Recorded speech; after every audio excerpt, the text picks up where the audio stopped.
बड़े भाग्यशाली हैं सभी श्रोता भाई बहन। एलईडियाँ चालू करवाओ। एलईडी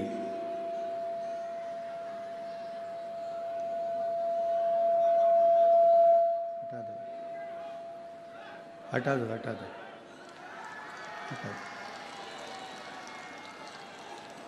ये वाला पर्दा खोल दो। हाँ, ये पर्दा खोल दो।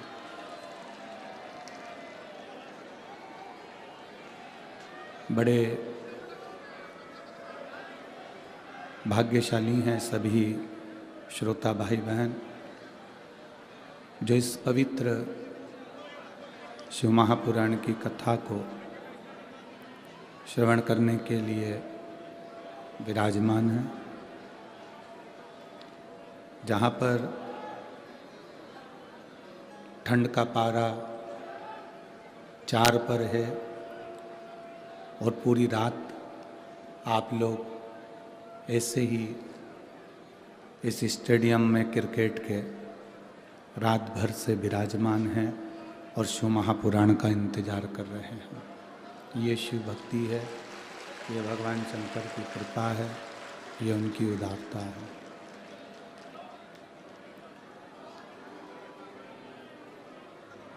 दुनिया के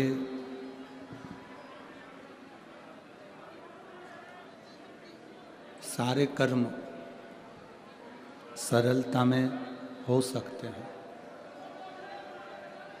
पर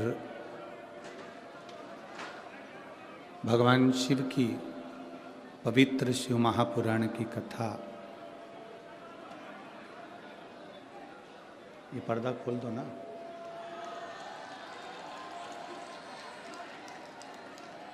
भगवान शिव की पवित्र शिव महापुराण की कथा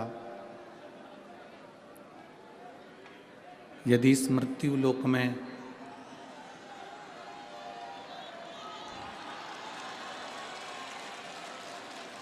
आपको और हमको श्रवण करने का सौभाग्य मिले तो ये मानकर चलिए कि आप और हम भगवान शिव के बहुत करीब हैं, बहुत नज़दीक हैं।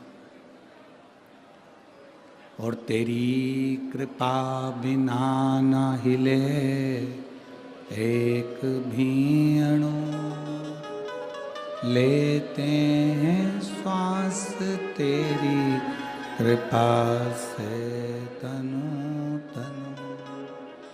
हे गंगाधार मुक्ति द्वार ओंकार तू, भोले ओंकार तू। आयो शरण तियारी शंभु तार तार तू।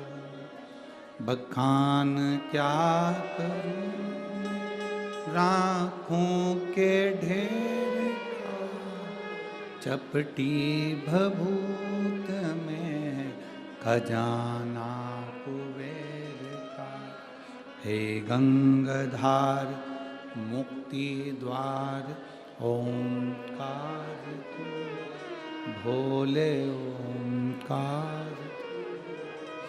आयो शरण तिया शंभु तार तार तू। भगवान शिव की कथा कहती है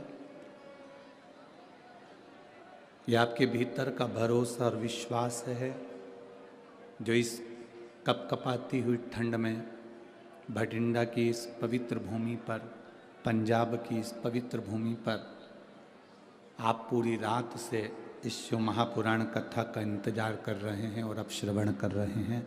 यह अविरल भक्ति है आपकी। कथा के आयोजक बांके बिहारी सेवा समिति भटिंडा पंजाब, कथा के मुख्य यजमान श्री अमरजीत जी मेहता पंजाब क्रिकेट एसोसिएशन समाजसेवी भटिंडा पंजाब से, जिन्होंने इस पवित्र कथा को बठिंडा शहरवासियों को ही नहीं, संपूर्ण पंजाब को, संपूर्ण हरियाणा को, संपूर्ण राजस्थान को, संपूर्ण जम्मू कश्मीर को, उत्तराखंड को ये पवित्र कथा देकर अपनी ज़िंदगी को सार्थक किया है। एक बार जोरदार ताली बजाकर यजमान परिवार के लिए साधुवाद, धन्यवाद, जिन्होंने इस पवित्र कथा का लाभ आप और हमको दिया। शरीर है, मानव का देह है, मनुष्य का शरीर, मानव का शरीर, ये बड़ी मुश्किल से मिलता, और जितना मुश्किल से मानव का शरीर मिलता है, उतनी ही मुश्किल से भगवान का भजन हो पाता है। आप इसको सरल ना समझें कि आप शिव महापुराण की कथा में जाकर बैठे हैं तो ये बहुत सरल है। ना ना ना, जो पूरी रात से इंतजार कर रहे हैं इसी ठंड में, इतनी कपकपाती हुई 4 डिग्री 5 डिग्री टेम्परेचर में, जरा विचार करिएगा, क्या शिव पुराण सुनना सरल बात है? शरीर मानव का मिलना जितना कठिन है, मानव का शरीर मिलना जितना कठिन, उससे ज़्यादा कठिन है भगवान शंकर की अविरल भक्ति को प्राप्त करना, भगवान शिव की अविरल भक्ति को पाना। शरीर मिल भी गया, मान लो शरीर तो एक किसी को भी मिल जाता है। कई लोग ऐसे हैं जो पलंग पर पड़े हुए हैं, कई लोग ऐसे हैं जिनकी बुद्धि काम नहीं कर रही, कई लोग ऐसे हैं जिनका हाथ पैर थर थर काँप रहा है, कई लोग ऐसे हैं जिनका शरीर काम नहीं कर रहा है, व्हील चेयर पर हैं, कोई वॉकर से चल रहा है, कोई छड़ी पकड़ कर चल रहा है, किसी का शरीर काम कर रहा है, किसी का नहीं कर रहा। शरीर मिलना ये बहुत अच्छा, शरीर मिल जाना, अच्छे स्वरूप में आ जाना, हाथ अच्छे हैं, पाँव अच्छे हैं, नेत्र अच्छे हैं, किडनी लीवर सब अच्छा है, फेफड़े सब अच्छे हैं, नासिका अच्छी है, श्रवण अच्छा है, नयन अच्छे हैं, भगवान ने अपना शरीर अच्छा बनाकर भेजा, तो भगवान को धन्यवाद देना कि तूने अच्छा दिया। अच्छा शरीर मिल जाए ये बहुत कठिन विषय है, बहुत कठिन विषय। आपको जो ये शरीर मिला है ना, और हमको और आपको, जो सबको, संसार के लोगों को ये शरीर मिला, ये भगवान की बड़ी कृपा से मिला। अब भगवान की इतनी कृपा हुई कि आपको और हमको ये शरीर मिल गया, और कई लोग ऐसे हैं शरीर तो मिला पर मालूम पड़े व्हील चेयर पर रहना पड़ रहा, शरीर तो मिला मालूम पड़े पलंग पर पड़े रहना पड़ रहा, शरीर तो मिला मालूम पड़े कि यह हाथ पैर कोई काम ही नहीं कर रहा है। शरीर तो मिल गया, शरीर तो प्राप्त हो गया, पर यह शरीर काम ही ना करे तो फिर शरीर परमात्मा ने दिया तो फिर ये अच्छा थोड़ी ना लगेगा। और कृपा की ना होती जो आदत तुम्हारी, कृपा की ना होती जो आदत तुम्हारी, तो सोनी ही रहती अदालत तुम्हारी, गरीबों के दिल में जगह तुम ना पाते, तो किस दिल में होती इबादत तुम्हारी। अगर भगवान कृपा ना करता, दया ना करता, उसकी करुणा ना होती, उसकी दया ना होती, तो ये शरीर भी अच्छा नहीं मिला होता।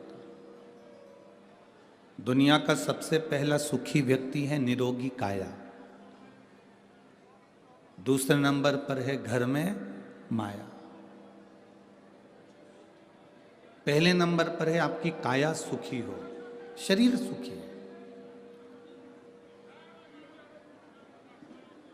और इतनी कड़कड़ाती हुई ठंड में आप बैठकर कथा सुन रहे हो पंजाब भटिंडा की भूमि पर, मतलब ये पक्का है कि शंकर भगवान ने पूरा कैलाश का आनंद आपको ये भटिंडा की कथा में दिया और आप स्वस्थ हो।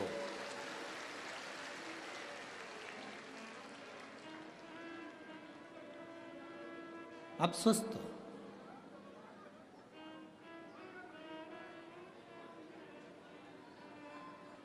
गुरु नानक देव जी ने एक शब्द कहा है मने को। गुरु नानक देव जी अपने शिष्यों को बहुत कुछ कहते हैं। गुरु नानक देव जी ने अपने शिष्य मने से कहा,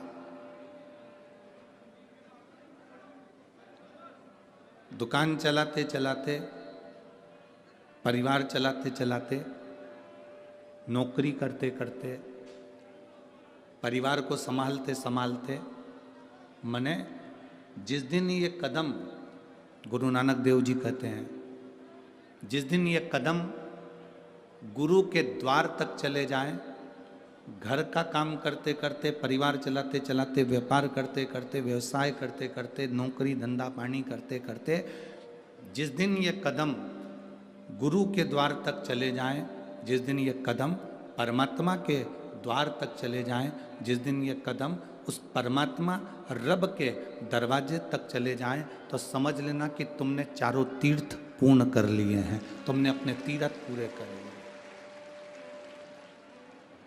गुरु नानक देव जी कहते हैं, कर्म करते करते, काम करते करते, हमारा ये शरीर अगर किसी सच्चे गुरु की शरण में जा रहा है, भगवान के दरवाजे तक जा रहा है, मंदिर देवालय शिवालय तक जा रहा है, तो समझ लेना कि आप अच्छे कर्म कर लिए, आपने चार धाम की यात्रा कर ली,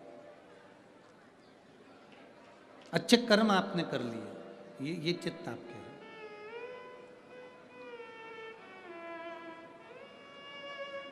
और मैंने तेरे ही भरोसे बाबा, तेरे ही भरोसे हवा बिच उड़ती जावांगी, बाबा डोर हथों छड़ी ना में कटी जावांगी, बाबा मैं तेरी पतंग शंभू, मैं तेरी पतंग हवा बिच उड़ती जावांगी, बाबा डोर हथों छड़ी ना में कटी जावांगी।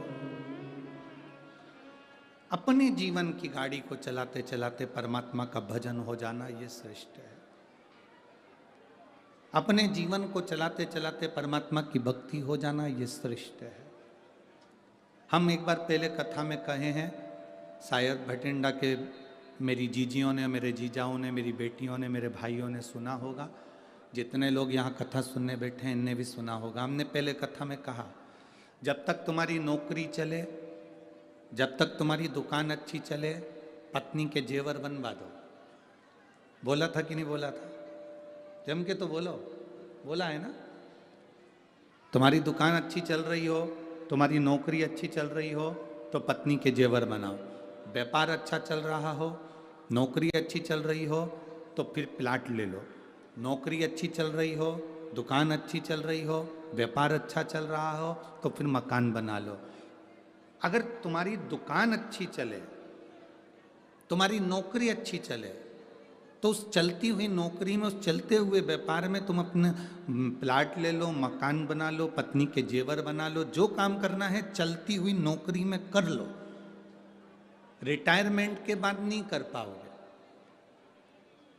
दुकान पर बैठे बैठे शिथिल हो गए, अवस्था ढल गई, फिर नहीं कर पाओगे। अभी दुकान अच्छी चल रही है, नौकरी अच्छी चल रही है तो जो काम करना है वो कर लो। शिव महापुराण भी यही कहती है, जब तक शरीर अच्छा चल रहा है तब तक भजन कर लो, और जब तक तुम्हारी घर में चल रही है तब तक दान करो। तुम्हारा शरीर अच्छा चले जब तक खूब भजन करो, तुम्हारा घर में तुम्हारा हक चले, तुम्हारा घर में तुम्हारा नाम चले, तुम्हारा लोग कहना माने, तब तक तुम दान पुण्य भजन संकीर्तन सत्संग जो जो कुछ तुम्हें करना है वो सब कर लीजिए, सब करो।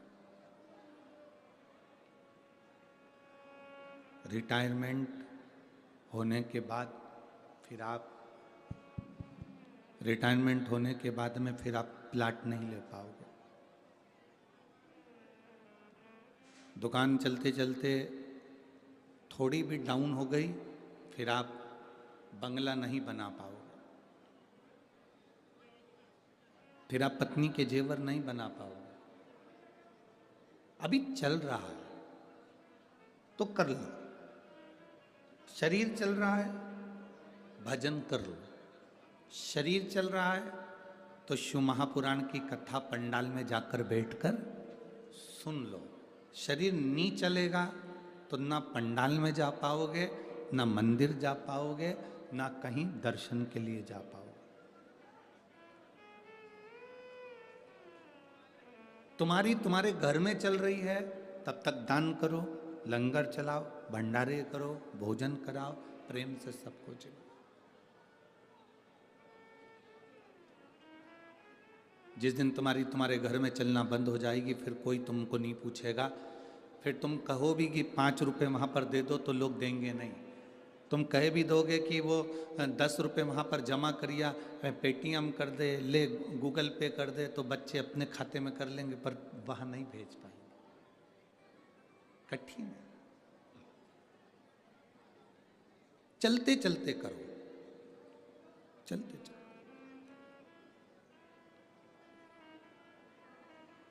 प्रथम सुख है निरोगी काया, ये शरीर का प्रथम सुख है, पहला सुख है। अगर ये शरीर ये काया अगर ठीक है तो आप अपनी जिंदगी का सारा कार्य कर सकते हो, सब कुछ। काया ठीक नहीं है कुछ नहीं कर पाओ। एक पत्र है,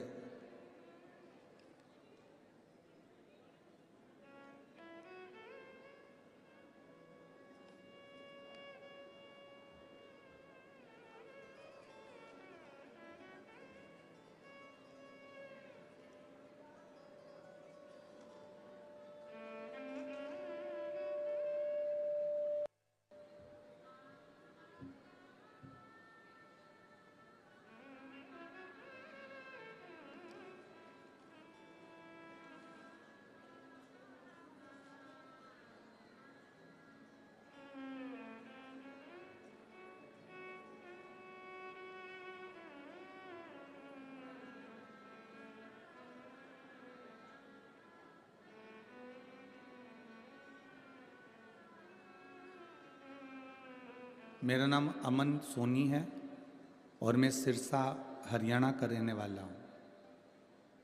कहीं बैठे हों तो हाथ हिला सकते हैं। अमन जी सोनी, सिरसा हरियाणा। कहीं बैठे हों तो हाथ हिला सकते हैं। मेरा नाम अमन सोनी है, मैं सिरसा हरियाणा से यहाँ आया हूँ। मेरे पिताजी का नाम श्री धर्मपाल सोनी है। मेरा फ़ोन नंबर ये है। एक लोटे जल का मैं वर्णन करना चाहता हूँ। गुरुदेव 2021 में मेरे पिताजी को पेट में गांठ हो गई, 2-3 गांठ और आई। पहले 2014 में एक बीमारी हो गई थी जिसमें नसें इनकी चोक होने लगी थी, जिसकी दवाइयाँ चल रही थी, जिसको प्रेक्निज्म ऐसी बीमारी कहते हैं जिसमें शरीर की नसें धीरे धीरे सिकुड़ना चालू हो जाती हैं। वो बीमारी इनको हो गई थी। कहीं बैठे हों तो हाथ हिला सकते हैं।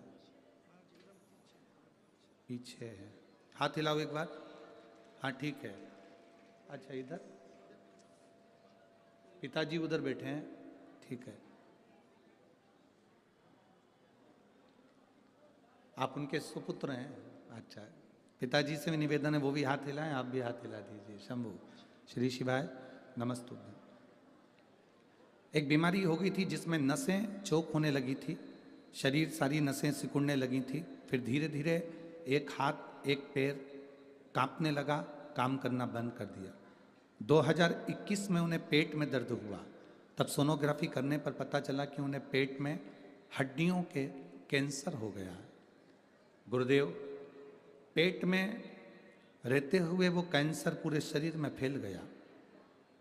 अस्पताल में उनको रखा, कोई आराम नहीं आया। तब हमने पंजाब भटिंडा में दिखाने आया। साहब ने कहा कि कीमो करना पड़ेगा। एक कीमो करवाकर हम घर वापस चले गए।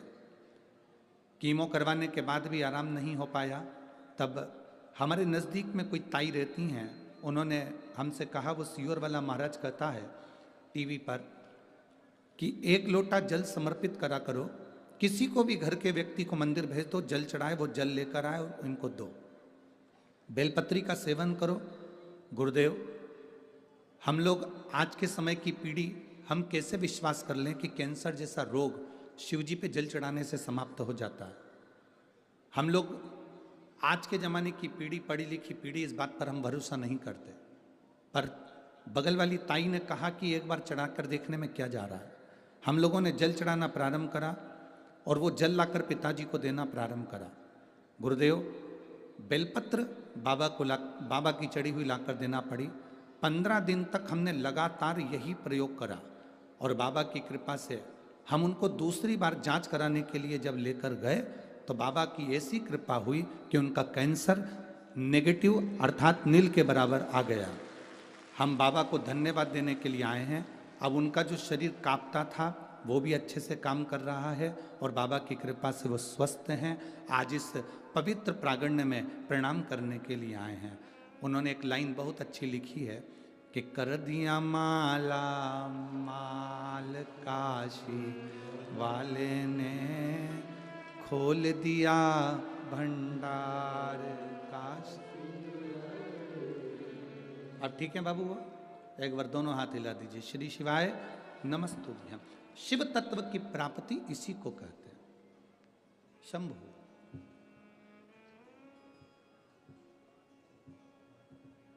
आप भरोसा करें ना करें, आपका विश्वास अगर दृढ़ी है, आपका भरोसा यदि दृढ़ी है तो शिव आपके करीब में है, भगवान शंकर आपके नजदीक में है। बस भरोसा टूटना नहीं चाहिए, भरोसा दृढ़ी रहना चाहिए। भरोसा यदि पक्का है, रिटर्न बढ़ाओ, भरोसा यदि पक्का है, विश्वास यदि दृढ़ी है तो जीवन का सारा सुख अपना है, सारा सुख।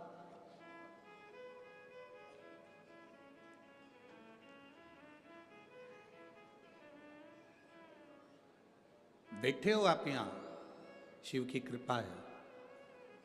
सुन रहे हो कथा, शिव की कृपा है।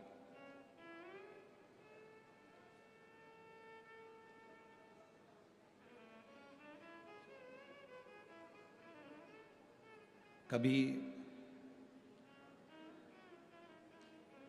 अपने भीतर एक विश्वास को जब हम दृढ़ी बनाते जाते हैं, एक भरोसे को पक्का बनाते जाते हैं, तो परमात्मा भी हमारे करीब में आना प्रारंभ कर देता है। विश्वास पक्का कब नहीं होता? जब हमारे भीतर थोड़ा सा अहम होता है। हमारे अंदर यदि अहंकार है, हमारे अंदर यदि अहम है, तो हमारा विश्वास दृढ़ नहीं होगा।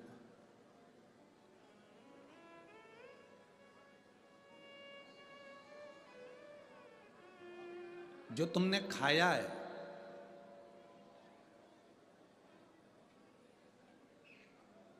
जो तुमने खाया,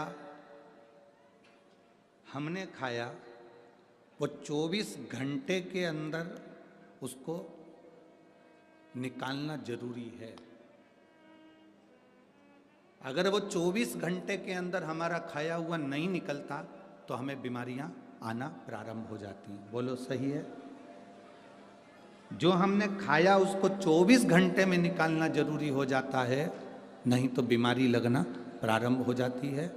जो हमने पानी पिया वो 3 से 4 घंटे में निकालना जरूरी हो जाता है, नहीं तो बीमारी लगना प्रारंभ हो जाती है। जो खाया उसको 24 घंटे में निकालना जरूरी है, जो पानी पिया उसको 3 से 4 घंटे में निकालना जरूरी है, जो श्वास हमने ली उसको 1-1.5 सेकंड के अंदर, 2 सेकंड के अंदर बाहर निकालना जरूरी है। उसी तरह हमारे भीतर यदि अहंकार भर गया, काम भर गया, आसक्ति भर गई, क्रोध भर गया, तृष्णा भर गई, तो इसको अंदर मत रखो, इसको भी निकाल कर बाहर फेंक दो, नहीं तो ये भी बीमार कर देता है, ये भी बीमार कर देता है। जैसे खाया हुआ भोजन पेट में नहीं रखना, उसको निकालना पड़ेगा। पिया हुआ पानी पेट में नहीं रखना, उसको निकालना पड़ेगा। ली हुई श्वास हमारे भीतर नहीं रखना, उसको निकालना पड़ेगी, नहीं तो ये बीमारी उत्पन्न कर देती है। उसी तरह हमारे भीतर यदि अहंकार आ गया, काम आ गया, आसक्ति आ गई, तृष्णा आ गई, लोभ हो गया, क्रोध आ गया, इसको निकालना जरूरी है। अगर ये अंदर रह गया ना तो फिर ये दिक्कत दे जाएगा, फिर ये परमात्मा से मिलने नहीं देगा। ढीले कम करो, ये परमात्मा से मिलने नहीं देगा, ये भगवान के करीब में नहीं आने देगा। हमारे भीतर का अहम हमें बाहर छोड़ना। ये जितने भी असुर होते हैं ना, राक्षस, ये केवल अहम में रहते हैं। एक बहुत अच्छा चरित्र आता है स्कंद पुराण के अंदर। महेंद्रपुरम के एक राजा थे।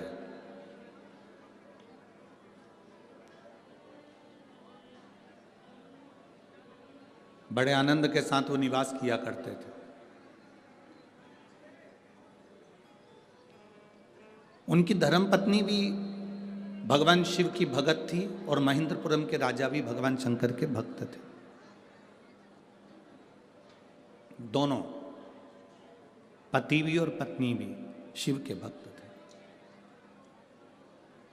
इन्होंने एक बार भी भगवान शंकर से कुछ नहीं मांगा। कोई जरूरी नहीं है कि आप शंकर के मंदिर में जाएंगे तो कुछ मांगना ही है आपको।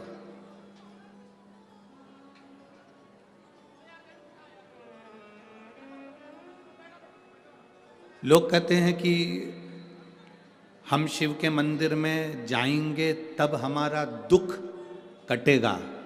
ये दुनिया के लोग कहते हैं कि हम शिव के मंदिर में जाएंगे तब हमारा दुख कटेगा। शिव महापुराण की कथा कहती है, जब तुम्हारे मन में ये आ गया कि शिव के मंदिर जाएंगे, उसी क्षण से दुख कटना प्रारंभ हो जाता है। जाने की तो बात दूसरी है। लोग कहते हैं हम शिव के मंदिर जाएंगे तब दुख कटेगा, हम शिव पुराण में जाएंगे तब दुख कटेगा। ना ना, शिव महापुराण की कथा कहती है, जिस दिन तुम्हारे मन में यह भाव आ गया कि मैं शिव पुराण में जाऊंगी, तुम्हारे मन में यह भाव आ गया कि मैं मंदिर जाऊंगी, तुम्हारे मन में यह भाव आ गया कि मुझे शंकर जी को एक लोटा जल चढ़ाना है, तुम्हारे मन में यह भाव आ गया कि मुझे भगवान का भजन करना है, समझ लो तुम्हारा दुख कटना प्रारंभ हो गया। अगर दुख नहीं कटता तो तुम्हारे मन में यह अच्छा विचार आता ही नहीं। अच्छा विचार तब आता है जब तुम्हारा दुख कटने का समय आता है। अच्छे विचार तब आते हैं जब तुम्हारा दुख कटने का समय तुम्हारे करीब में आता है, नहीं तो अच्छा विचार भी नहीं आता। अच्छे विचार तब आएंगे जब तुम्हारा दुख कटने का समय तुम्हारे पास में है। आप जितने लोग शिव महापुराण की कथा में बैठते हो, क्यों हम इतने विश्वास के साथ क्यों कह देते हैं कि जितने लोग कथा सुनने आए हो बाबा तुम्हारी झोली भरेगा, इतने विश्वास के साथ हम कहते क्यों हैं? कारण क्या है इसका कहने का? उसका कारण केवल इतना सा है कि शिव महापुराण की कथा तक वही पहुंचता है जिसको बाबा ने बुलाया होता है या चुना होता है, जिसके कष्ट मिटाना होते हैं।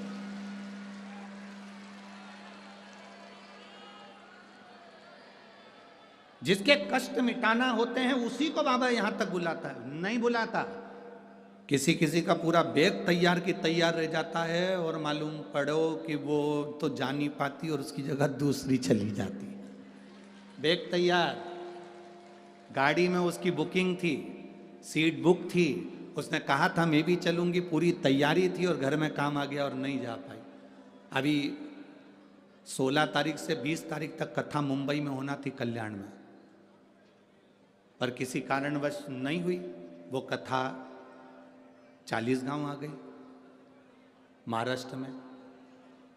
16 तारीख से 20 तारीख तक 2 बजे से 5 बजे तक वो कथा वहां पहुंचेगी।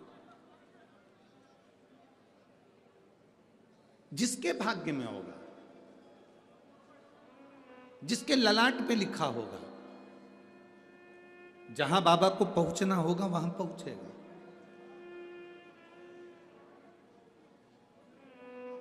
वरना मुश्किल है, बहुत मुश्किल। एक मां बैठी है यहां,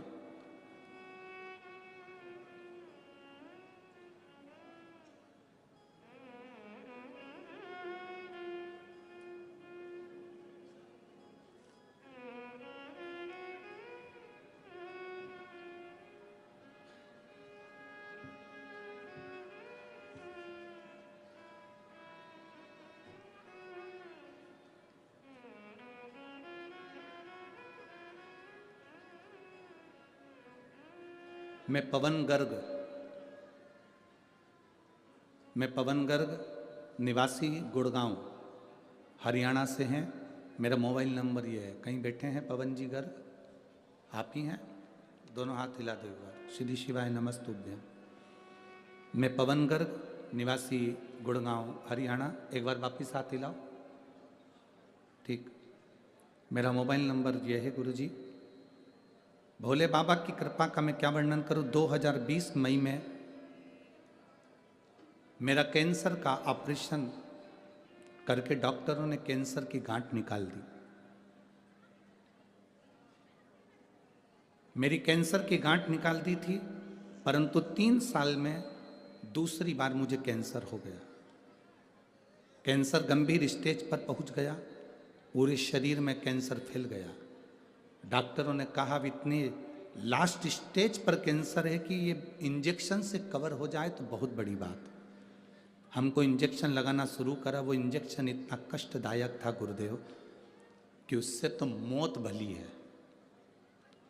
इतना कष्टप्रद वो इंजेक्शन था जो मुझे हर महीने 3 महीने में लगने लगा। गुरुदेव, इतनी बड़ी बीमारी और इतना तकलीफदायक बीमारी है कैंसर। बाबा भोलेनाथ से प्रार्थना करना गुरुदेव कि किसी के शरीर को बाबा ऐसा कष्ट ना दे, सब स्वस्थ रहें, सब निरोगी रहें। गुरुदेव, डॉक्टर ने कह दिया कि तुम कुछ दिन के मेहमान हो और तुम्हारा शरीर अब बेकार हो गया है, इसमें इंजेक्शन से भी काम नहीं पड़ रहा। तब किसी ने कहा कि शिवजी पर जल चढ़ाओ, मौका मिल जाए तो किसी को सीहोर भेज दो। सीहोर जाकर कुबेरेश्वर धाम से मांग कर कंकर शंकर रुद्राक्ष लेकर आ जाए, पूजन कर कर। हम उस रुद्राक्ष को लेकर आ गए और उस रुद्राक्ष को तांबे के कलश में गलाकर शिव जी को चढ़ाते हैं। गुरुदेव, कुबेरेश्वर धाम साधारण धाम नहीं, शंकर का कैलाश पर्वत ही है। वहाँ का कंकर शंकर स्वयं हमारा कल्याण करता है। हमने उसको गलाकर पानी पीना प्रारंभ करा। मैं बाबा को क्या वर्णन करूं गुरुदेव। बाबा ने मेरी लाज रखी। जो कैंसर मेरे पूरे शरीर में फैल चुका था, वो शिव जी पे चढ़े हुए जल और एक बेलपत्र से आज मेरी रिपोर्ट 0 आई है। इसलिए मैं बाबा को यहाँ नमन करने के लिए आया हूँ। गुरुदेव, ये कथा का पंडाल नहीं है। टीवी वाले भी इस लाइन को जरूर पढ़ना जो उस बच्चे ने लिखी है। जितने लोग एलईडी पर कथा पढ़ रहे हों या लेटर पढ़ रहे हों तो इस लाइन को जरूर पढ़ना। यह कथा का पंडाल नहीं है। आप लोग अगर आस्था चैनल पर कथा सुन रहे हैं तो टीवी पर भी पढ़ें। यह कथा का पंडाल नहीं, भोले बाबा का मेडिकल कैंप है, जहां जो आता है उसका कष्ट मिट ही जाता है।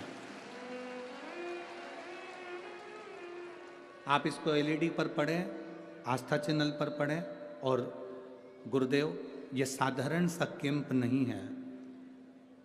टीवी के सामने बैठकर तो केवल हम थोड़ा सा उपचार लेते हैं, पर कथा के पंडाल में पहुंचकर हम पूरे ठीक होकर जाते हैं। ये शिव तत्व है, बाबा की भक्ति। अब ठीक है बाबू, हाथ हिला दो एक बार। श्री शिवाय नमस्तुभ्यम। बैठिए, बाबा की कृपा। एक बेलपत्र आपने मांगी है तो आजा ले जा। और एक बेलपत्र वो जो बाबा जी खड़े हुए थे उनके बेटे यहाँ बाजू में बैठे हैं ना, वो भी आ जाओ, एक बेलपत्र ले जाओ। अरे खाली ना जाता कोई दर से तुम्हारे, खाली ना जाता दर से तुम्हारे, मैं भी खड़ा हूँ नन्ही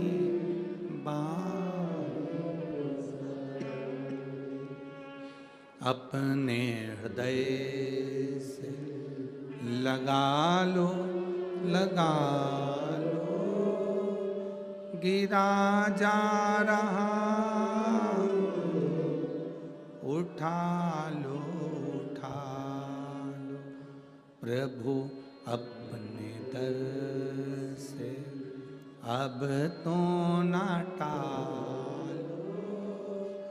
गिरी जा रही हूँ उठा लो। ले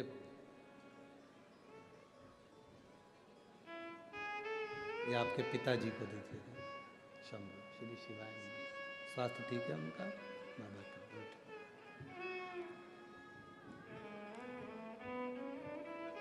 शिव तत्व को जानो। इन्हीं ने पत्र लिखा था कि हम कैसे विश्वास कर लें, क्या एक बेलपत्र और जल से क्या कैंसर मिट सकता है? और शिव तत्व शंभु शंभु है, शिव शिव।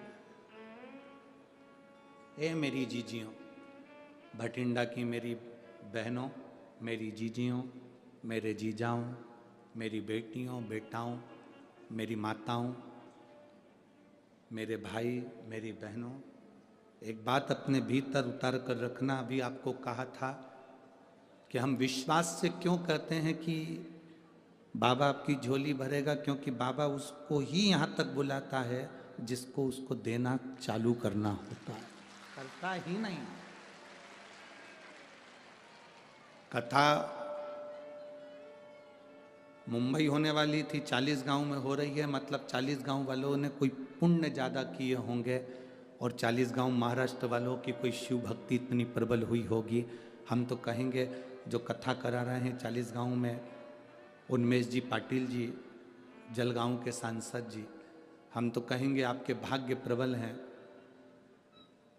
श्रीमती संपदा ताई पाटिल जी, आपके भाग्य प्रबल हैं, इसलिए भोलेनाथ जी ने आपको चुना है और ये शिव महापुराण की कथा 40 गांव महाराष्ट्र तक पहुंची है। बिना कृपा के नहीं होती।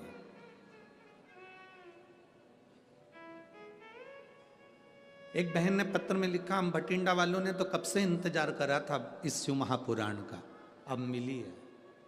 ऐसे कई प्रदेश, जम्मू है, हरियाणा है, दिल्ली है, ऐसे कई जगह के लोग कथा का इंतजार करते रहते हैं, बस हमारे क्षेत्र में कैसे भी एक बार आए।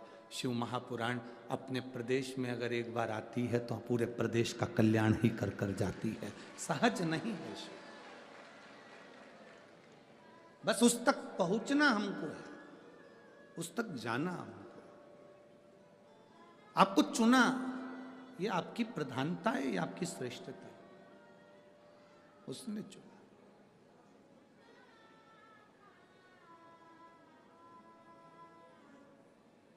एक महेंद्रपुरम के राजा और रानी दोनों शंकर के भक्त थे, पर उन्होंने शिव जी से कभी कुछ नहीं मांगा था, केवल भक्ति करते थे शिव की, कुछ नहीं मांगा। हम तो कहते हैं जो शंकर के मंदिर में एक लोटा जल चढ़ाने लगता है ना, उसको मांगने की जरूरत ही नहीं पड़ती है, लोटा भरा हुआ जाता है। और जब मंदिर से तुम खाली लोटा लेकर जाते हो, वो खाली नहीं रहता, बाबा उसको इतना रोज भरकर भेज देता है कि तुम्हारी जिंदगी सार्थक हो जाती है। इतना भरकर भेजता।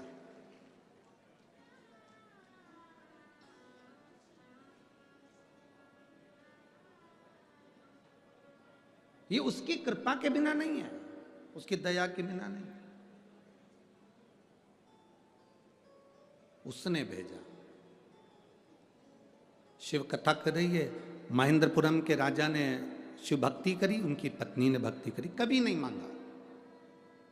अब बेटा जन्म लेने वाला है, महेंद्रपुरम के राजा की रानी गर्भ से है, गर्भित है।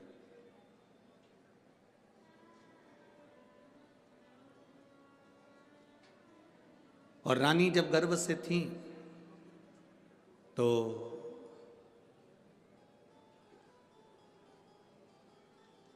उनकी जो दासी थी वो दासी शिव की विरोधी थी। बहुत ध्यान से सुनना कि आपका मन करता है कि मंदिर जाऊं, आपका मन करता है शिव जी को एक लोटा जल चढ़ाऊं, आपका मन करता है शिव महापुराण की कथा सुनूं, आपका मन करता है शंकर की कथा को अपने जीवन में उतारूं, या कभी मौका मिल जाए तो एक बार मैं भी बेलपत्र चढ़ाऊं, एक बार मैं भी शिव महापुराण की कथा सुनने जाऊं, ये आपका मन कर रहा है। कोई कोई मोहल्ले में, कॉलोनी में, क्षेत्र में, परिवार में कोई कोई ऐसा रहता है जो जिसको शंकर की निंदा करना अच्छा लगता है, शिव महापुराण की निंदा करना अच्छा लगता है।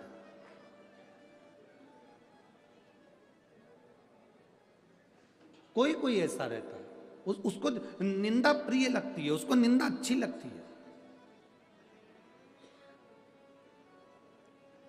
कितना बड़ा दोष है शिव महापुराण की निंदा, शंकर की निंदा, शंकर की निंदा करना या शंकर की निंदा सुनना।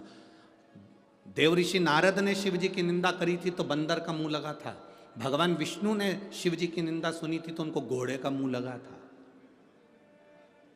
उनका हयग्रीव अवतार हुआ था भगवान नारायण का, क्योंकि घोड़े का मुंह लगाया गया था, उन्हें निंदा सुनी थी।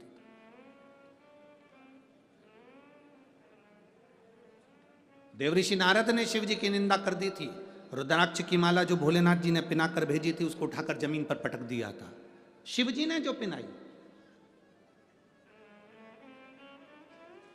कितना बड़ा दोष है। आप किसी मंदिर में अपनी 4 व्हीलर गाड़ी को लेकर गए, पंडित जी से कहा पंडित जी इसकी पूजन कर दो, पंडित जी ने पूजन करी, भगवान की चढ़ी हुई माला लाकर उस गाड़ी पर चढ़ा दी, गाड़ी दौड़ने लगी, पत्तियां गिरने लगी, जमीन पर वो पत्तियां गिर रही हैं, भगवान के चढ़े हुई माला की फूल पत्ती जमीन पर गिर रही है। उसका दोष पंडित को जितना लगेगा उससे ज्यादा दोष तुमको भी लगेगा, क्योंकि भगवान की चढ़ी हुई माला उसने गाड़ी पर चढ़ा दी और वो गाड़ी भुड़ भुड़ कर कर जा रही है और उसकी पूरी माला पत्तियां पांव में आ रही है।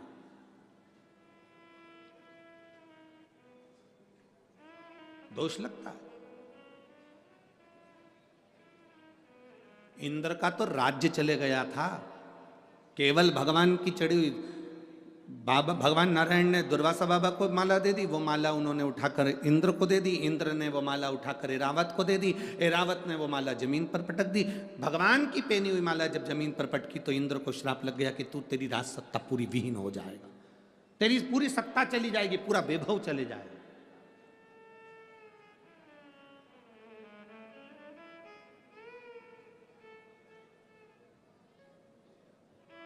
तेरा पूरा वैभव समाप्त हो जाएगा।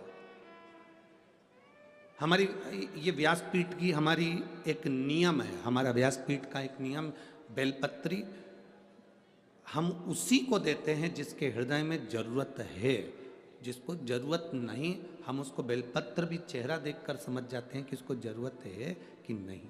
उसको क्या करेंगे देकर, ले गए पटक दी, फेंक दी, कहीं काम की ना रही। एक बार कभी गीता प्रेस गोरखपुर की शिव महापुराण की कथा पढ़ना, और गीता प्रेस गोरखपुर की शिव महापुराण की कथा को पढ़कर देखना। गीता प्रेस की गोरखपुर शिव महापुराण की कथा में लिखा हुआ है कि शंकर भगवान की पोथी पर शिव महापुराण जहाँ हो रही हो वहाँ जो बेलपत्र पोथी पर समर्पित होती है वो बेलपत्र नहीं रहती, वो दुनिया की सबसे बड़ी औषधि हो जाती है। उसका अध्ययन अगर आप लोग करेंगे, शिव महापुराण को अगर पढ़ेंगे तो आपके अध्ययन में आएगा, आपके स्मरण में आएगा। पढ़ो उसको। कहीं सीओर वाला हमारा झूठ तो नहीं बोल दिया कि अपने मन से बोल दिया। पढ़ो, विद्येश्वर संहिता पढ़ो, उमाखंड पढ़ो, कुमार संहिता पढ़ी है, पढ़ो उसको, उसमें मालूम पड़ेगा।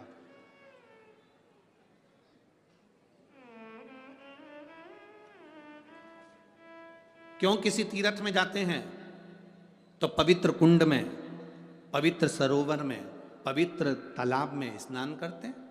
क्यों तीर्थ में जाते हैं तो संतों के यहां, गुरु के यहां हम लंगर चखते हैं। क्यों?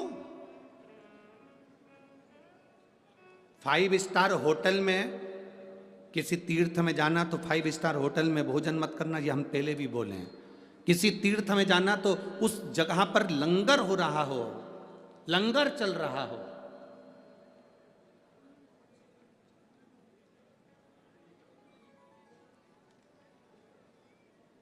कोई गुरुद्वारा नजदीक में पड़ गया हो और बहुत प्रचलित गुरुद्वारा, साहब हम वहां जाएंगे, हम लंगर चखेंगे। साहब कहीं पर प्रसाद का सुंदर संत का डेरा हो, साधु का डेरा हो, वहां कुछ रूखी रोटी भी मिल जाएगी तो उसको चख लेंगे। कितने कितनी रोग, कितनी कितनी तकलीफों को ये हर लेता है। लोग हर लेते, ये तकलीफें है। सीहोर कुबेरेश्वर धाम पर लोग आते हैं। अभी तो रसोई घर वहाँ का तैयार हो रहा है। आप लोगों का प्रेम है, शायद 15 से 20 दिन में वो रसोई घर तैयार होकर, उस रसोई घर में भी अब मशीनों द्वारा भोजन तैयार होने लगेगा और भोजन लाखों भक्त जैसे वहाँ आते हैं प्रेम से पाने लगेंगे। बाबा की ऐसी कृपा।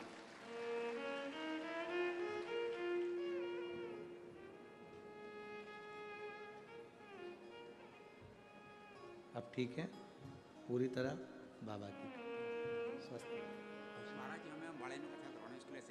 बाबा कराएगा। पलंग पर पड़े रहते थे, इतना कैंसर फैल चुका था कि पूरा शरीर बेकार हो चुका था और डॉक्टर के हिसाब से हर 3 महीने इंजेक्शन लगता था इनको।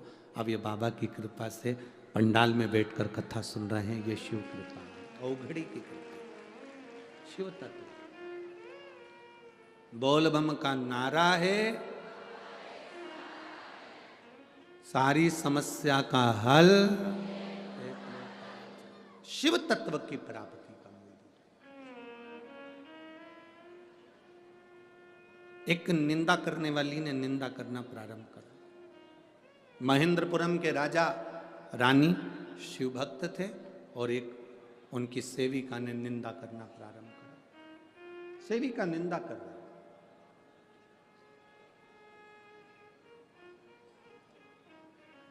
गर्भ में बच्चा होना, गर्भ में संतान होना, तो थोड़ा ध्यान रखना कि गलत संगति से दूर रहना।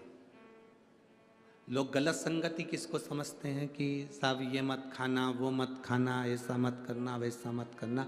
गलत संगति इसको भी कहते हैं कि आप निंदा ना सुने, आप चुगली ना करें आप, क्योंकि बच्चे में वो असर आ जाएगा, बच्चे में वो असर आ जाता है। एक बार हम कहीं कथा करने के लिए गए और कथा करने के लिए गए तो वहाँ पर एक जजमान, उस समय बहुत पहले की बात है, 15-20 साल पहले की, तो वो जजमान उन्होंने कहा कि गुरुजी आपको हमारे घर आना ही पड़ेगा। अब 20 साल पहले की बात है तो हम गए उसके यहाँ। उसके यहाँ गए तो उसका एक 9 साल का लड़का, उसकी माँ ने सेब कतर के रखा, केला ला कर रखा, फल ला के रखे। उसका लड़का दौड़ कर आया, हमने तो खाया ही नहीं, उससे पहले वो सब खा गया। 9-10 साल का लड़का, 9 साल का। थोड़ी देर बाद उसकी माँ ने चांदी के गिलास में दूध भर कर रखा। चांदी का गिलास जल्दी गर्म हो जाता है और दूध के कारण और ज्यादा गर्म हो गया। वो लड़का दौड़ कर आया, गटर गटर करके दूध पी गया। चलो कोई बात नहीं। उसकी माँ आंखों में आंसू भरकर हाथ जोड़कर कहने लगी, आपका अपमान हो गया गुरुदेव। हमने कहा कोई बात नहीं जीजी, अपमान तो चल जाएगा, पर एक बात पूछूं तेरे से, ये कैसे हुआ? इतना सा ये अपमान तो चल जाएगा अपनी जगह, पर तू इतना बता दे ये कैसे हुआ। उसने कहा गुरुजी जैसे आप कथा करने आए हमारे गांव में, जब ये गर्भ में था एक महाराज जी कथा करने के लिए आए थे, उन्होंने कह दिया था कि खूब खूब सुंदरकांड का पाठ करो। मैं गर्भ के समय पर खूब सुंदरकांड पढ़ी, इतना पढ़ी इतना पढ़ी इतना पढ़ी कि एक एक दिन में 6-6 बार, एक एक दिन में 8-8 बार। हमने कहा जी जी, फिर बस उसके बाद ये मेरा जो बेटा हुआ है गुरुजी, पेड़ पे चढ़ जाता, नीचे कूद जाता, बिल्डिंग से नीचे कूद जाता, आगे के बर्तन भगोने उठा लेता, हमको लगता है हमारे घर में हनुमान आ गया है। अब हम क्या करें गुरुजी, इसकी शांति का उपाय बताओ। हमने कहा हनुमान चालीसा पढ़ो। अब क्या कर सकते हो।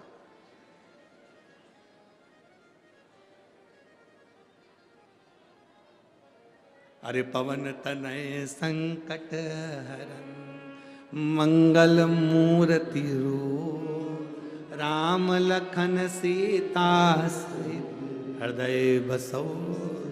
एक बात बहुत अच्छे से सुनना। अरे तुम्हारी बीपी की गोली है ना, शुगर की गोली है ना, वो डॉक्टर कह देता है सुबेरे शाम एक एक लेना। डॉक्टर 2 गोली का डोज कब देता है? जब तुम्हारा बीपी शुगर ज्यादा ही गड़बड़ हो रहा हो। बोलो सही बात है कि गलत है? नहीं तो 1 गोली बहुत है। पंडित जी ने ये थोड़ी ना कहा था कि दिन भर 24 घंटे ही सुंदरकांड पढ़ो। तुमने टेबलेट ज्यादा ले ली, गोली ज्यादा खा ली। पंडित जी ने कहा था सुंदरकांड का पाठ करना, पर ऐसा नहीं बोला था कि 24 घंटे पढ़ लो। आज तक इस व्यासपीठ से हमने ये नहीं कहा कि तुम 24 घंटे शिव जी के मंदिर जाके बैठ जाओ। बोला कभी? अपने घर में रहो, खूब बढ़िया भोजन बनाओ, अच्छा व्यापार करो, नौकरी करो, सर्विस करो, अपने शरीर की कैपेसिटी है उससे दुगना कमाओ। हम ये भी नहीं कहते कि तुम तुम्हारा काम छोड़ दो, धंधा छोड़ दो। अपने शरीर की जितनी कैपेसिटी उससे दुगना कमाओ, ज्यादा से ज्यादा कमाओ। पर निवेदन है, कमाने के साथ में जो कमाया है उसका कम से कम 2 अंश अपने शरीर पर खर्च भी करो। जोड़ जोड़ के मर मत जाना, अपने ऊपर खर्च करो। अपने ऊपर, सियोर वाले महाराज को भी मत दो, किसी को मत दो, तुम अपने ऊपर खर्च करो। जो अपने ऊपर खर्च नहीं करता वो बाद में फिर दवाई में खर्च करता है। हम कभी नहीं कहते कि तुम हमको दो, तुम तो तुम्हारे ऊपर खर्च करो ना जो कमा रहे हो। दुकान पर बैठकर अगर आज तुमने 20,000 रुपए कमाए हैं, उसमें से कम 200 रुपए, 500 रुपए, 1,000 तो अपने ऊपर खर्च करो। बेटा कटे हुए सेव फल का मोबाइल रख लिया है,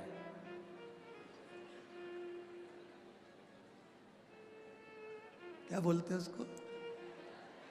कितने समझदार बेटे रे तुम, बहुत जोरदार, सब चतुरो। बेटा कटे हुए सेव फल का मोबाइल रख रहा है, बेटा एप्पल का मोबाइल रख रहा है, और तुम आवाज ही नहीं आ रही। आवाज ही। इतने इतने से पोता पोती मोबाइल तो ऐसे चलाते, दादाजी के मोबाइल का फंक्शन बिगड़ता तो वो पोता पोती से सुधरवा लेते। इधर हाँ दादू क्या हो गया, देखते इसमें आवाज नहीं आ रही, वॉल्यूम कम होगा, दादू मेरे को दे। उसने फंक्शन निकाला, वॉल्यूम तेज, अब जोरदार। तो बच्चे ने पूछा, दादाजी ने पूछा क्यों रे, तुझे मोबाइल चलाना किसने सिखाया? किसी ने नहीं, जब मैं पेट में था मम्मी दिन भर चलाती, दिन भर। अब असर तो आएगा, वो असर कब जाएगा? वो आएगा, सारे फंक्शन आते हैं उसको,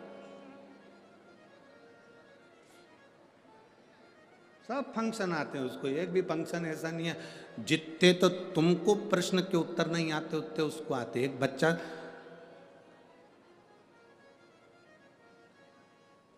अपनी दादी की गोद में जाकर बैठ गया और दादी से बोला, ओ दादी। दादी बोली क्या है? टे बोल टे। दादी ने बोले टे क्या होता है? तू बोल तो प्लीज दादी, एक बार तू टे बोल। दादी बोली मैं टे नहीं बोलूँगी, तू पहले बता मुझे टे क्यों बुलवा रहा है। दादी तू पहले टे बोल। दादी बोले नहीं बोलूँगी।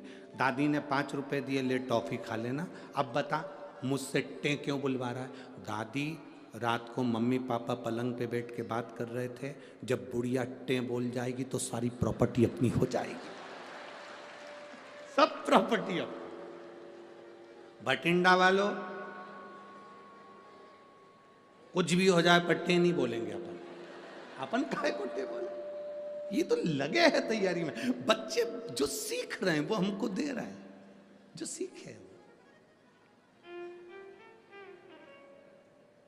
आप निंदा सुनेंगे, बच्चे अंदर निंदा को ग्रहण करेंगे। आप उत्तरा का चरित्र है, अभिमन्यु का चरित्र है। अभिमन्यु ने जो श्रवण करा था वो सामने प्रकट किया, बस चक्रव्यूह से निकलना नहीं आया, नींद लग गई थी, नींद लग गई थी, निकलना नहीं आया।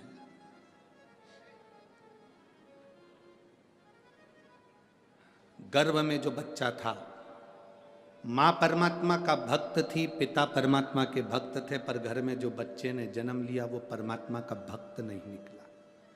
उसके अंदर निंदा इतनी भरा गई थी कि शिव का द्रोही हो गया, निंदा भरा गई। वो शिव का द्रोही असुर हो गया।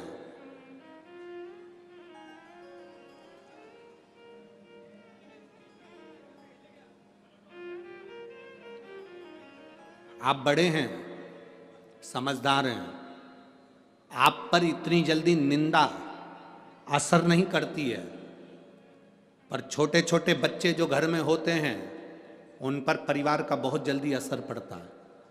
दादी अगर रोज मंदिर में बैठकर अगरबत्ती लगा रही है तो बच्चे छोटे, उनके पास में अगरबत्ती नहीं है तो अगरबत्ती की तीली को उठाकर घुमाते रहते हैं। दादी पानी चढ़ाने के लिए मंदिर जाती है तो वो भी पानी चढ़ाने जाते हैं। दादी शंकर का जल पीती है तो बच्चे भी पीते हैं। दादी हर हर महादेव कर रही है, जय श्री राधे कर रही है, जय सीताराम कर रही है, तो बच्चे भी सीताराम कहेंगे, हर हर महादेव कहेंगे। छोटे बच्चे पर बड़ों का इफेक्ट पड़ता है, बड़े पर जल्दी असर नहीं आता। बड़े पर जल्दी असर नहीं आएगा निंदा का, क्योंकि वो सोचता है, समझता है, ध्यान करता है।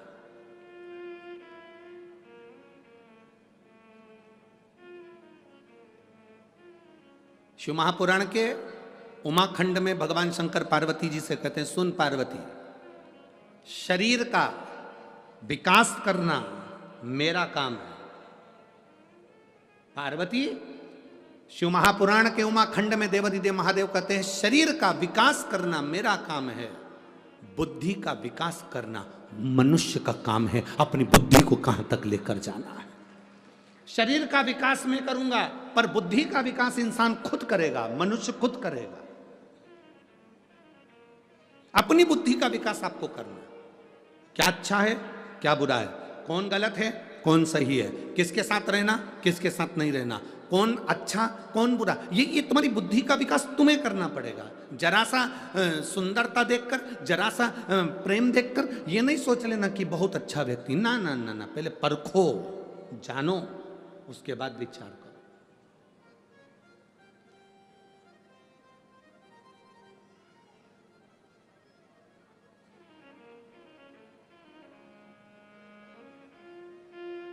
और जब तक तुम परखोगे नहीं, जानोगे नहीं, तब तक जीवन का सुख पाने वाले नहीं हो। महाराज, जीवन का सुख नहीं पा सकते। परखो पहले। जरा सी देर में कह दिया वो अच्छा व्यक्ति है, जरा सी देर में कह दिया वो बुरा व्यक्ति, ना ना ना, तुमने परखा भी? अभी तुम परखे हो, अभी तुमने जाना।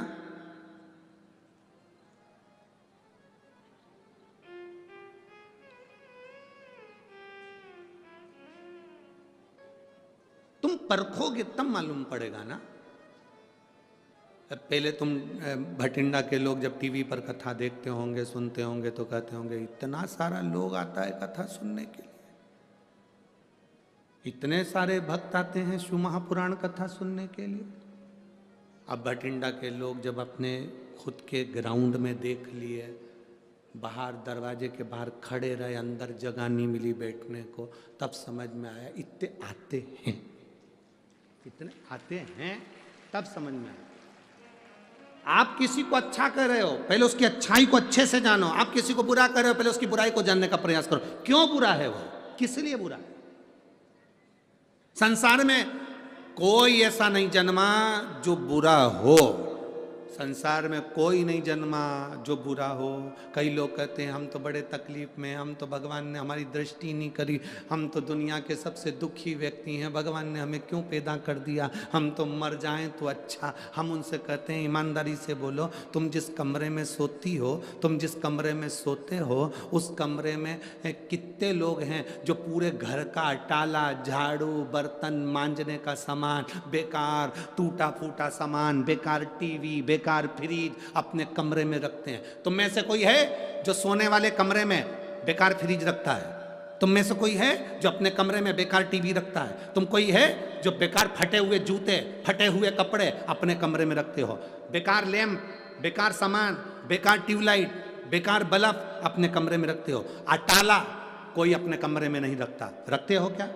अपने कमरे को लोग वीआईपी बनाकर रखते हैं, एकदम क्लीन, एकदम साफ। वही सामान रखते हैं जो मेरे यूज करने का है, वही सामान रखते हैं जो मेरे प्रयोग का है। जब आप अपने कमरे में अटाला नहीं रखते, कवाड़ा नहीं रखते, तो भोलेनाथ अपनी पृथ्वी पर कवाड़ों को क्यों रखेगा? उसने भी वीआईपी को रखा है, अच्छों को रखा।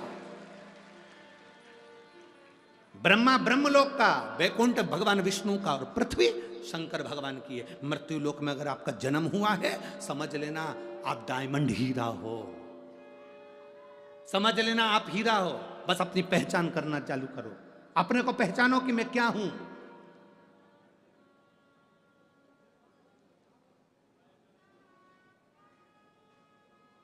अपने आप को हम पहचान ही नहीं पा रहे हैं। हम कह देते हैं हम तो बहुत हमारे सेठ जी हैं और हम तो बहुत छोटे। ना, काहे को छोटे? उसने जन्म दिया पृथ्वी पर तो हीरा बनाकर पैदा करा। जितनों को मेरा परमात्मा पैदा करता है, उतनों को कुछ ना कुछ हुनर देकर भेजता है। बस उस हुनर को हमें खोजना है, और जिसने अपनी जिंदगी के उस हुनर को खोज लिया, समझ लो वो जिंदगी में नाम कमा कर चले गया। उस हुनर को खोजने की तैयारी करो, उसको खोजो। लोग कहते हैं कैंसर जैसी बीमारी का रोग का इलाज नहीं, लोग कहते हैं लीवर किडनी का इलाज नहीं। हम कहते हैं एक बार दिल से शिव महापुराण की कथा सुनो और भगवान शंकर पर एक लोटा जल चढ़ाना प्रारंभ करो। ऐसा दुनिया में कौन सा रोग है जो महादेव नहीं हर सकता? हरेगा, बस तुम्हारा दिल और विश्वास पक्का रखना। एक पत्र है, देखिए।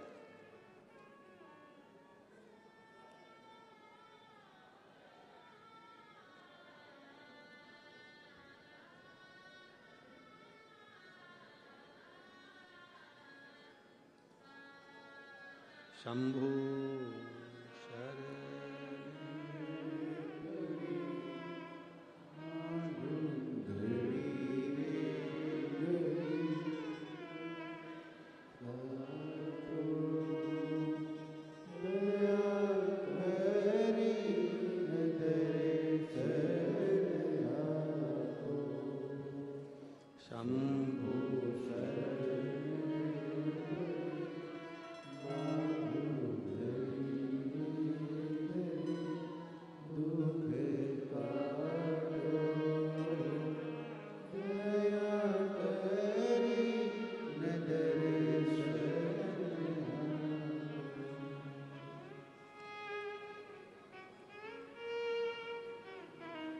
मेरा नाम निर्मला देवी है।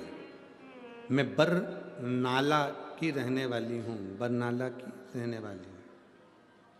कहीं बैठी हैं? कहा कहीं बैठी हो तो हाथ हिलाइएगा। मेरा नाम निर्मला देवी है, मैं बरनाला की रहने वाली हूँ। आप ही हैं? हाथ हिला दो एक बार। श्री शिवाय नमस्तुभ्यं। मैं बरनाला की रहने वाली हूँ गुरुजी, एक बार वापस हाथ हिलाओ। श्री शिवाय नमस्तुभ्यं। मैं भोले बाबा का क्या वर्णन करूं? पूरे परिवार को परख लिया, पूरे रिश्तों को परख लिया, पर कोई साथ नहीं देता। देता तो बाबा ही है साथ। गुरुदेव, कर्जा ज़्यादा हो गया था, बहुत ज़्यादा मात्रा में कर्जा बढ़ गया था। शायद इसको चुकाना मुश्किल था, इतना कर्जा था। रोते रोते जीवन निकल रहा था, आंसू भर भर कर रोते, क्योंकि कर्जा इतना है कि कैसे चुकाए। पर आपकी कथा टीवी पर आई और उसने बल प्रदान करा। आपने बेलपत्री के कांटे, बेलपत्री की पत्ती, शमी पत्र का एक उपाय आपने बताया, और उस उपाय को बाबा की कृपा से हमने केवल एक बार करा। और बाबा का मैं क्या गुणगान करूं गुरुदेव। आज मैं बाबा की कृपा से पंडाल में बैठी हूं, पूरा कर्जा चूक गया, तब मैं कथा सुनने के लिए आई हूं। मैंने भी संकल्प लिया था जब तक कर्जा नहीं चुकेगा तब तक पंडाल में नहीं जाऊंगी, पर मेरे बाबा ने मेरा पूरा कर्जा चुकाया। शायद मेरी जिंदगी में इतना बड़ा कर्जा किसी का नहीं होगा जो मेरे ऊपर था, पर मेरे बाबा ने चुका दिया। आज मैं बाबा को नमन करने के लिए आई हूँ, बस बाबा को प्रणाम करने के लिए आई हूँ। ठीक है बाबू, श्री शिवाय नमस्तुभ्यम। बैठिए। हर हर। एक पत्र और देखिए। मेरा नाम राकेश कुमार, गांव मौजगढ़। मौजगढ़ है क्या? मौजगढ़, अबोहर, पंजाब। कहीं बैठे हैं?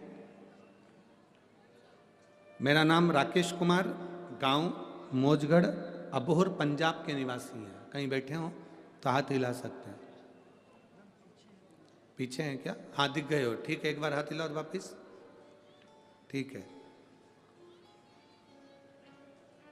गेंद बिल्कुल बाउंड्री पर है, देखिए। दिख गए? हाँ, ठीक है।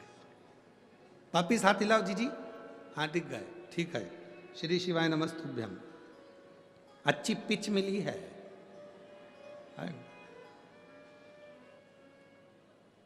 मेरे पिताजी को 26/11/2022 को बहुत तबीयत बिगड़ गई। डॉक्टर को दिखाया, पता चला कि पिताजी को कैंसर है, वो भी 3rd स्टेज का है। हम इलाज के लिए बीकानेर ले गए, इलाज चला, पर डॉक्टर के हिसाब से कोई गारंटी नहीं थी, और धीरे धीरे कैंसर ने पूरे शरीर पर फैल चुका था।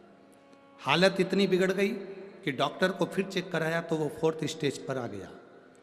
डॉक्टर हमें बोला कि आप इनको ले जाओ, तुम्हारे पिताजी को वापस घर ले जाओ, केवल 2 से 3 दिन, इन्होंने पत्र में लिखा है, आप पढ़ेंगे, 2 से 3 दिन के मेहमान हैं, इनकी सेवा करो। हम उनको घर लेकर आ गए। गुरुजी बहुत दुखी हैं। जब बहुत दुखी हो गए, रास्ता नहीं नजर आया, तब पड़ोस की महिला हमारे पिताजी को देखने के लिए जब आई तो उन्होंने बताया कि आप शिव जी को 1 लोटा जल चढ़ाया करो, बेलपत्र खाया करो, शंकर जी पे चढ़ी हुई, कुंदकेश्वर महादेव का नाम लो, शिव जी का स्मरण करो, शंकर का गुणगान करो। हमने वैसा की वैसे ही करना प्रारंभ करा। गुरुदेव, बाबा बाबा है। 1 बेलपत्र और 1 लोटे जल में क्या ना जाने क्या है, आज तक समझे नहीं थे, पर शिव पुराण के माध्यम सब समझ में आ गया। हमारे पिताजी अब धीरे धीरे जो पलंग पर पड़े रहते थे, उठ नहीं पाते थे, कैंसर पूरे शरीर में फैल चुका था। 2 दिन के मेहमान थे, इसमें हमने लिखा, नीचे लिखा है 2 दिन के मेहमान थे। बाबा की कृपा से अब उनने धीरे धीरे चलना प्रारंभ करा, बोलना प्रारंभ करा, और उनका स्वास्थ्य ठीक होने लगा। बाबा का हम क्या गुणगान करें गुरुदेव। उनके शरीर में 4th स्टेज का कैंसर के साथ में एक गठान और हो गई, जो गठान 19 mm की थी। जब वो 19 mm की गठान का जांच प्रारंभ हुई, तब हम बाबा का जल पिलाते, बेलपत्र खिलाते, और फिर 15 दिन बाद हमने जांच कराई तो वो कैंसर की गठान 2 mm पर आकर रुक गई, और बाबा की कृपा से अब उनको आराम है। हम यहाँ प्रणाम करने के लिए आए। यह शिव तत्व है। बैठिए बहन। हर हर महादेव। बैठिए। शिव भक्ति है। एक विश्वास, एक भरोसा, एक दृढ़ता।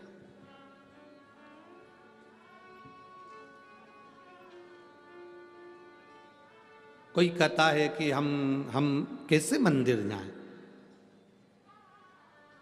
हम शिव को नहीं मानते, हम इस धर्म के, हम उस धर्म के। हम कहते हैं तुम्हारे घर में अगर कोई बीमार पड़ता है तो डॉक्टर के पास जाते हो कि नहीं जाते? डॉक्टर से पूछते हो कि तू कौन से धर्म का है? डॉक्टर से पूछते हो कि तुझे कौन सा रोग लगा है? डॉक्टर से पूछोगे कि तू ब्राह्मण है कि क्षत्रिय की वैश्य के शूद्र है? नहीं, डॉक्टर से अपना रोग बताओगे और उसका इलाज करवाओगे। डॉक्टर कौन है भाई? इतना अपनी बुद्धि में बिठाना, तुम कोई भी हो, कोई भी धर्म के हो, अगर जीवन में तकलीफ है तो बिना संकोच के, आग लगे बस्ती में अपन रहो मस्ती में, एक लोटा जल उठा और महादेव के पास पहुंच जाओ, शिव जी के पास पहुंच जाओ।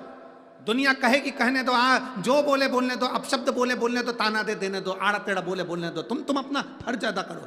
हमारे शरीर में अगर रोग है तो हमें शिव के द्वार जाना पड़े, शंकर के द्वार जाना।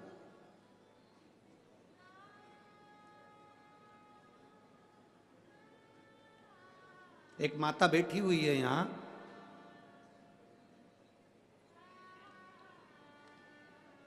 उसकी एक कामना पूरी हो गई थी। जब से कामना पूरी हुई थी आज तक उसने अन्न नहीं खाया। 18 दिन हो गए उसको। कहीं बैठी होगी यहीं कहीं, हाथ हिलाएगी एक बार, कहाँ बैठी? 18 दिन। उसका पत्र भी था।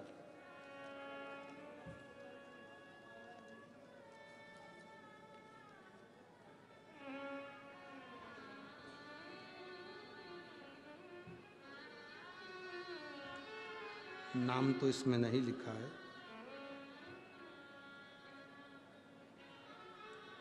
कहीं बैठी हो तो हाथ हिलाना। 18 दिन हो गए तो बैठी है। कहाँ बैठी? जिसने 18 दिन से अन्न नहीं खाया था वो माँ यहाँ आई हैं, उनकी बेटी है। एक बेलपत्र ले जाओ बबुआ के, ब्लैक जैकेट में बेटी आई हुई है।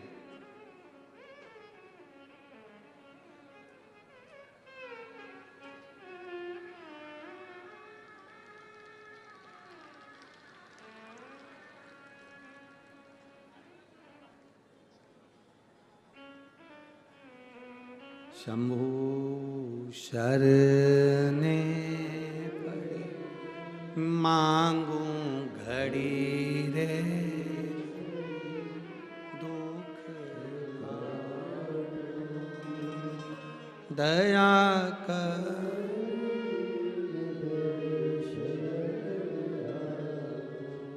बेटी आप ही की है जो लेने आ रही है बेलपत्र? आप ही हैं जो 18 दिन तक अन्न ना पाया? एक बार हाथ हिला दो वहां पर। श्री शिवाय नमस्तुभ्यम। साधुता पर निवेदन है, आज आप भूखे ना जाना, यहाँ से लंगर चक्कर जाना, बाबा से प्रार्थना कर कर जाना। बैठिए, आपकी बेटी को हम दे रहे हैं बेलपत्र, वो आपके पास आ जाए। बैठिए। शंभु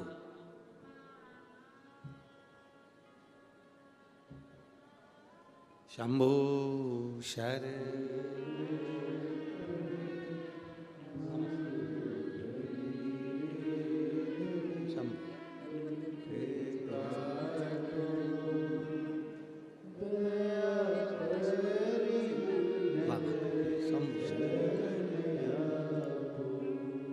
शिव तत्व कह रहा है, वो घड़ी है। आप जिस कामना से आए हो बाबा सुनता है, श्रवण करता। निंदा श्रवण कर कर बेटे ने जन्म लिया, वो बेटे का नाम भानु कोपन हुआ। जिस बेटे ने जन्म लिया उसका नाम भानु कोपन हुआ। भानु महेंद्रपुरम के राजा के घर में लड़के ने जन्म लिया जिसका नाम भानु कोपन हुआ। वो भानु कोपन इतना तीव्र था क्योंकि शंकर और पार्वती का आराधना माता पिता ने करी थी। तीव्रता बहुत थी पर बुद्धि में निंदा भरी हुई थी, इसलिए असुर प्रवृत्ति का था बड़ा तीव्र। सो रहा था, सूर्य की किरणें उसके ऊपर आ रही थी, उसको क्रोध आ गया। उसने अपना हाथ बढ़ाकर सूर्य को पकड़ लिया था हाथ में। इसलिए उस बच्चे का नाम भानु कोपन पड़ा। भानु सूर्य को पकड़ लिया था। अब सूर्य को पकड़ लिया, देवता उन सब घबरा गए। भास्कर देव कहाँ चले गए, सूर्यदेव कहाँ गए, सब विनय करे। मालूम पड़ा कि सूर्य देवता को तो भानु कोपन ने पकड़ लिया। छोटे सा बच्चा जो पलना में सो रहा है, छोटा सा बच्चा जो पलने में सो रहा है, झूले में सो रहा है, उसने सूर्य देवता को हाथ में पकड़ कर रखा है।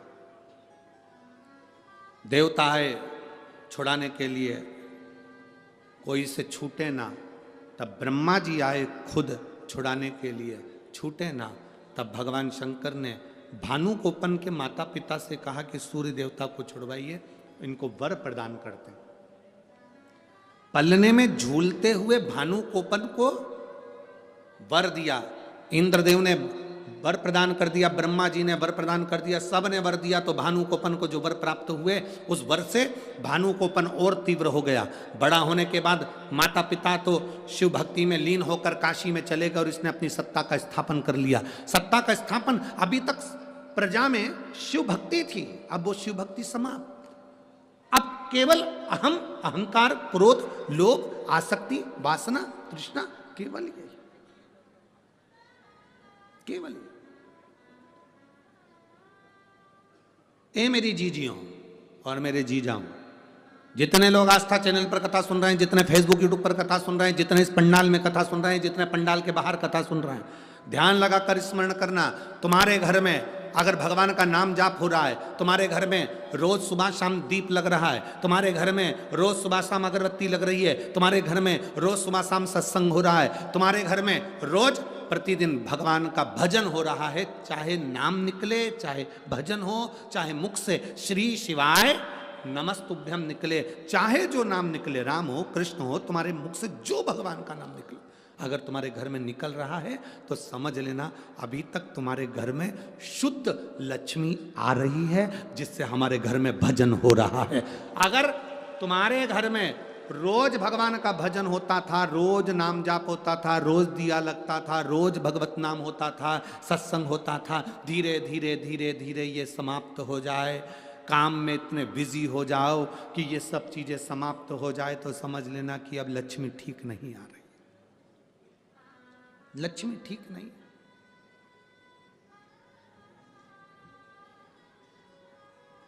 एक विचार करिएगा, एक राजा के महल के पास में एक व्यक्ति रहता था, उसके पास में बहुत अच्छी कमाई होती थी। अच्छी कमाई होती थी तो उसने सोचा मैं करूं क्या, इतना सारा धन आता है, मैं क्या करूं। उसने अपनी पत्नी से पूछा कि मैं इतना धन इकट्ठा हो रहा है, अगर मैं पैसा इकट्ठा करके रखूंगा तो चोर चुरा के ले जाएंगे, सोने की ईंट रखूंगा तो चोर ले जाएंगे, चांदी की ईंट रखूंगा तो चोर ले जाएंगे, अब मैं करूं तो करूं क्या। पत्नी बड़ी समझदार थी, ना जाने लोगों को क्या हो जाता है जो पत्नी को समझदार नहीं समझते।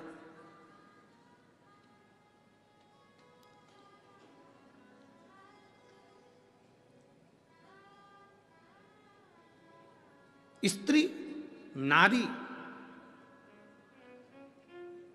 अपने पति को, अपने पिता को, अपने पुत्र को, अपने घर को कभी डूबता हुआ नहीं देख सकती। वो बल उसमें है,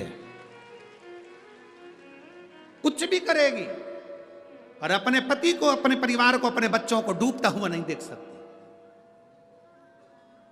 जो व्यक्ति मां नजदीक में रहता था वो पत्नी से पूछा कि सोने की ईंट बनाएंगे चोर ले जाएंगे, चांदी की ईंट बनाएंगे चोर ले जाएंगे, अब अपन करें क्या। पत्नी ने कहा एक काम करो, कोड़ियाँ ले आओ। कोड़ियाँ जानते हो आप लोग, जानते हैं ना कोड़ी, कई लोग उसको खेलते हैं और कई लोग उससे खेलते हैं, कई लोग उस कोड़ी को हाथ में बांधते हैं, कई लोग पाँव में बांधते हैं। कोड़ी ले आओ,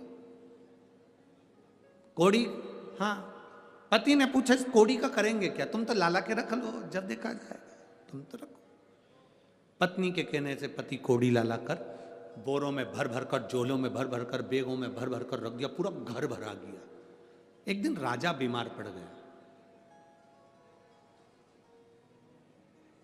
राजा बीमार पड़ा तो वेदों ने आया, डॉक्टरों ने कहा कि इसका एक ही इलाज है, बाजार से कोड़ी लाओ, कोड़ी में आग लगाओ, उसकी राख तैयार करो, शरीर पे लगाओ, राजा का शरीर ठीक हो जाएगा।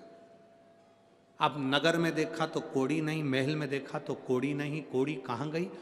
कहा वहां बिकती है। बाजार में गए तो एक भी कोड़ी नहीं, सवेरे सवेरे ये आ जाता पूरी कोड़ी खरीद कर लिया आता, मालूम पड़ा कि कोड़ी नहीं बाजार में, कहाँ गई? व्यापारियों से पूछा तो कहा एक व्यापारी आता है, वो पूरी कोड़ियां भर कर ले जाता है खरीद के। अच्छा, उसका एड्रेस दो। एड्रेस पाया, वहां पहुंच गए। ए भैया, राजा बीमार पड़ा है, कोड़ियां चाहिए, देव जरा।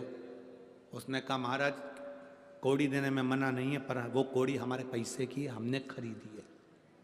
भले तुमने खरीदी है पर कोड़ियां देना पड़ेगी, लाओ जल्दी से निकाल कर, वरना तुम्हें कारागार में डाल देंगे। द्वारपालों ने बारदान पकड़ कर रखा, कोड़ी वाला व्यक्ति अंदर गया, वो बेचारा थाली में कोड़ियां भरता, लेकर आता, कोड़ियों पर हाथ फेरता, डाल देता, फिर अंदर जाता, फिर लाता, कोड़ियों पर हाथ फेरता, फिर उनके बैग में डाल देता, झोले में डाल देता। इतने में द्वारपालों ने कहा एक बार में पूरी कोड़ी उठाकर क्यों नहीं लिया था? बार बार कोड़ी ला रहा है, हाथ फेर रहा है, डाल रहा है, क्या कर रहा है ये कोड़ियों पर हाथ क्यों फेर रहा है? उसने कहा भैया मैं कोड़ियों पर हाथ इसलिए फेर रहा हूं, इसमें से वो कोड़ी ढूंढ रहा हूं, ऐसी कौन सी कोड़ी आ गई जो मेरी इतनी सारी कोड़ियों को लेकर जा रही है, उस कोड़ी को ढूंढने का प्रयास कर रहा हूं। हमारे घर में भी एक कोड़ी कोई ऐसी आ जाती है, 1 रुपया कोई ऐसा आ जाता है कि हमारे घर के रखे हुए पूरे धन को ले जाता है, और हमारे यहाँ कोई 1 रुपया ऐसा आ जाता है जो हमारे भटिंडा में शिव महापुराण की कथा करवा देता है। उस धन को पहचानो कि वो धन कौन सा है। एक धन ऐसा आया कि पूरा बर्बाद कर दिया, एक धन ऐसा आया कि पूरा ले जाकर कहीं ना कहीं बर्बाद हो गया, एक धन ऐसा आया कि पूरा बर्बाद हो गया, और एक धन ऐसा आया कि हमारे घर में सत्संग करा दिया, भजन करा दिया, लंगर लगवा दिया, भगवान की भक्ति करा दी। वो धन, वो कोड़ी कौन सी है? सत्य की कोड़ी आएगी, अच्छी कोड़ी आएगी तो अच्छा काम कराएगी, बेकार कोड़ी आएगी तो बेकार काम कराएगी।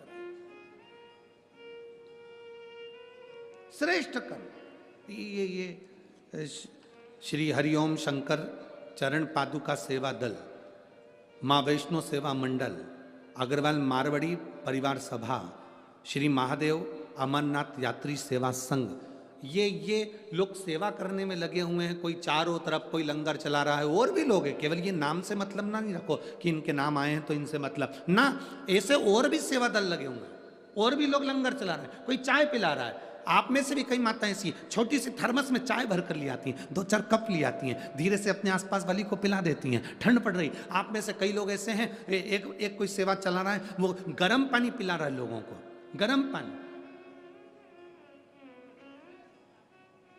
और मैं यजमान श्री अमरजीत जी मेहता जी को भी धन्यवाद दूंगा। किसी की चप्पल खो गई, उनके लिए चप्पल का व्यवस्था कर दी, किसी का मोबाइल खो गया, उनकी मोबाइल की व्यवस्था कर दी, किसी को कुछ तकलीफ है तुरंत एम्बुलेंस आई। कल वो एक बच्चा बाहर रह गया, उसके मम्मी पापा अंदर आ गए, छोटा सा बच्चा रो रो के बिलख रहा था। वो अमरजीत जी मेहता जी के बेटे बाहर घूम रहे थे, वो पदम, उनको मालूम पड़ा, वो बच्चे को गोदी में लेकर, जब तक वो बच्चे से अपने माँ बाप को नहीं मिलवा दिया तब तक वो पदम कथा सुनने नहीं बैठा और घूमता रहा और उसको मिलाने के लिए लगा रहा। श्रेष्ठता इसी को कहते हैं।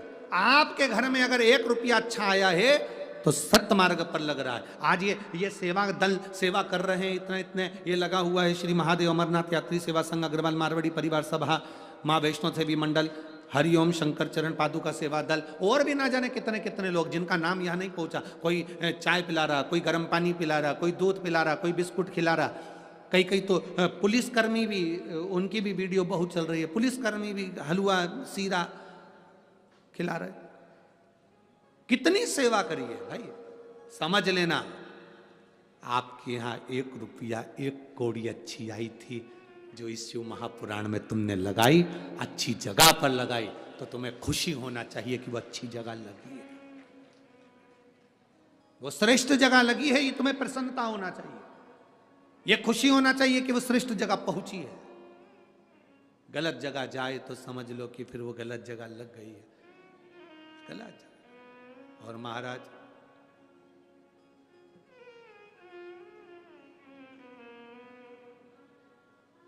शिव महापुराण की कथा कहती है, भगवान शंकर का संवाद करता है।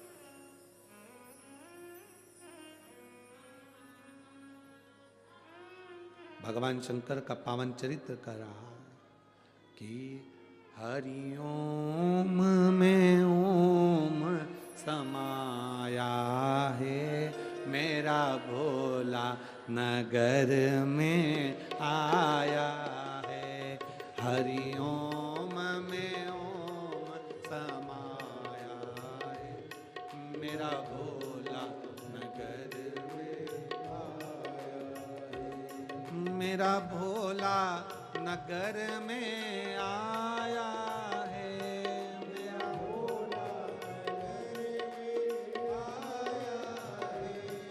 मेरा भोला नगर में आया है, मेरा भोला नगर में आया है।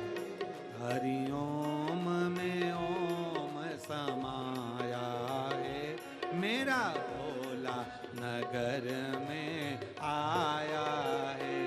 हरि ओम में ओम समाया है, मेरा भोला मेरा भोला नगर में आया है, मेरा भोला मेरा भोला नगर में आया है, मेरा भोला